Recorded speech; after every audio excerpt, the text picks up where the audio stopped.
Before you plan a big future, ask yourself this: what should I stop doing? If you don't know exactly what you should do to succeed, it's much easier to see what will definitely ruin you. And right there, you already have a map. If you can't define the perfect steps toward your goal, don't even try.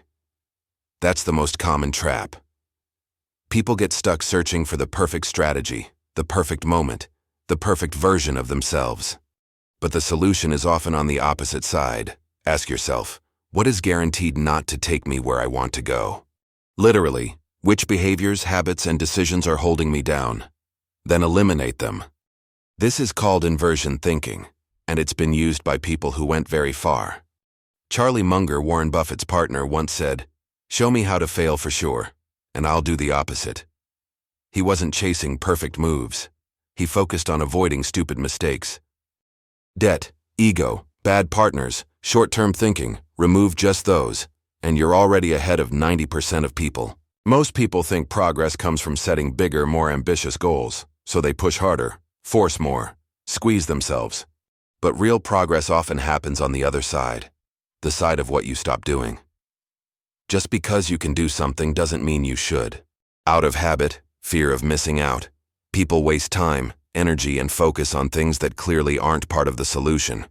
All activities live on a line between, I don't do this and this is what I'm trying to achieve. When you raise your floor, by saying I don't do this, you massively reduce the chances of failing or quitting. Not all paths are equally fast, but they all go upward. The higher your goal, the higher your floor must be. The line between yes and no has to be very clear. Every time you say no to useless things, you save energy for the yes that actually lifts you. We have standards. We've all heard that, or said it. In practice, it means there's a red line you don't cross. No negotiations. Below that line, and it's always no. Low-quality food, a terrible car, trips you already know will stress you out, people who drag you down, situations that degrade you. When you raise that line, nothing magical happens. The quality of the remaining options simply improves, automatically. If you aim high, your lowest acceptable level can't be low. Your floor should be at least on the third floor. There are thousands of paths from the bottom to the top.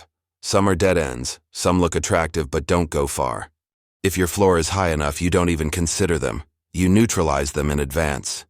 It's simple. Just because you can, it doesn't mean you should. You must upgrade the standards you refuse to go below. If you're a young tennis player aiming for the world's top, there are things you don't do, even if your peers do.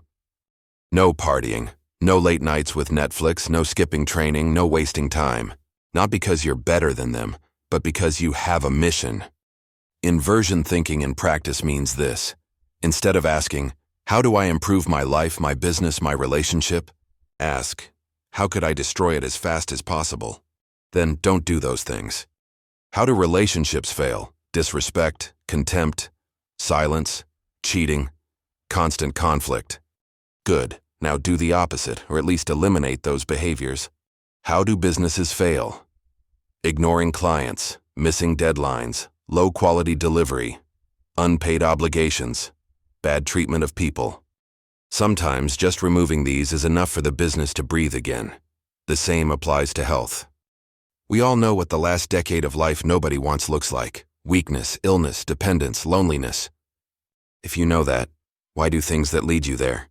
Regular checkups, strength training, enough protein, movement, meaningful relationships. In the end, life doesn't improve by adding one more trick. It improves by removing what's poisoning it. Cut bad habits, bad food, bad people, bad situations, and you'll see, boy, the path upward opens by itself. If this made sense to you, leave a comment.